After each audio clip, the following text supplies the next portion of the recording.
देखिए प्रश्न नंबर 16। ये प्रश्न का 3 अंक के आए हुए थे। प्रश्न 6 से लेके 15 तक 2 अंक ही थे। अब यहाँ से 3 अंक के प्रश्न बन रहे हैं।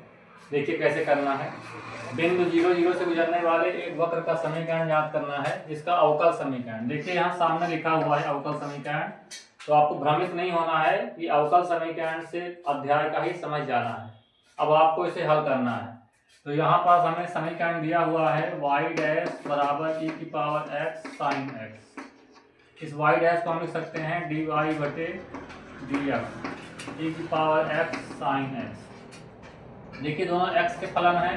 तो यहाँ पर यदि हम इसका दोनों पक्षों में समाकलन करेंगे तो डायरेक्ट ये यहाँ से आ जाएगा y और इसका समाकलन होगा। यहाँ लिखेंगे दोनों, या फिर dx को उधर भेज दें तो dy बराबर e की पावर x साइन x और dx। अब लिखेंगे दोनों पक्षों का समाकलन करने पर। जब समाकलन करेंगे तो dy का समाकलन y होता है। यहाँ पास समाकलन होगा e की power x sine x dx।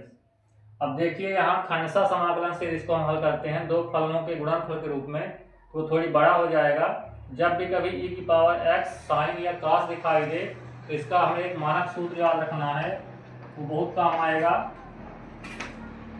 समाकलन e की पावर ax साइन dx। ये आपको यदि याद है तो आप भी जल्दी से कर सकते हैं। इसका मान क्या होता है, e की पावर ax कुछ नहीं होगा, नीचे हो जाएगा a square plus b square, यहाँ से हो जाएगा a साइन bx, फिर यहाँ माइनस लगेगा b cos bx। ये इसका डायरेक्ट फार्मूला होता है। e की पावर ax लिखा रहेगा, नीचे हो जाएगा इस x का गुणांक और साइन के साथ जो b है इसका, इन दोनों का वर्ग हो जाएगा, फिर a sine bx minus b cos bx।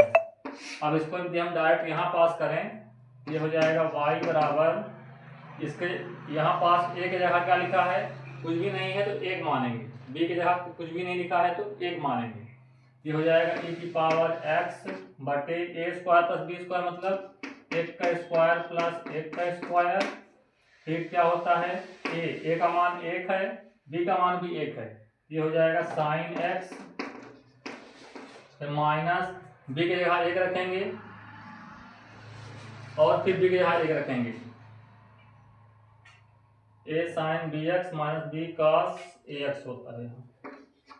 यहाँ a रखेंगे, दोनों की जगह a की जगह और b की जगह 1 1 रखेंगे तो यहाँ हो जाएगा cos x। ये आपका है। और इसको यदि आगे हल करें तो e की पावर x बटे 2 sine x minus cos x plus c, इसको मान लेंगे समीकरण a।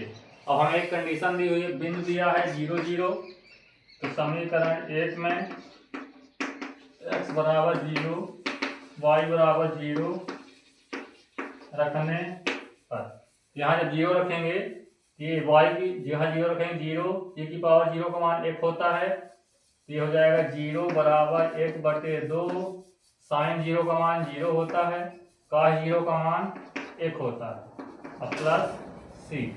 तो c का मान आ जाएगा हमारा, यहाँ से माइनस 1 बटे 2 आएगा, ये माइनस इधर आके प्लस 1 बटे 2, तो c का मान आ जाएगा 1 बटे 2। ये c का मान हम समीकरण 1 में रख देंगे, तो c का मान समीकरण 1 में ये हो जाएगा y बराबर e की पावर x बटे 2 sine x minus cos x, अब प्लस c का मान क्या है 1 बटे 2, ये आंसर आएगा। अब उसके अथवा में एक दिया हुआ था, ये प्रश्न इसी प्रश्न के अथवा में था। ये अवकल समीकरण log dy बटे dx बराबर 3x प्लस 4y, इस समीकरण का या इस प्रश्न का हल हम करा चुके हैं। आप लोग जब देख रहे होंगे यदि यूट्यूब, तो उसमें जाके ये प्रश्न आपको मिल जाएगा, वहाँ से आप यहाँ देख सकते हैं।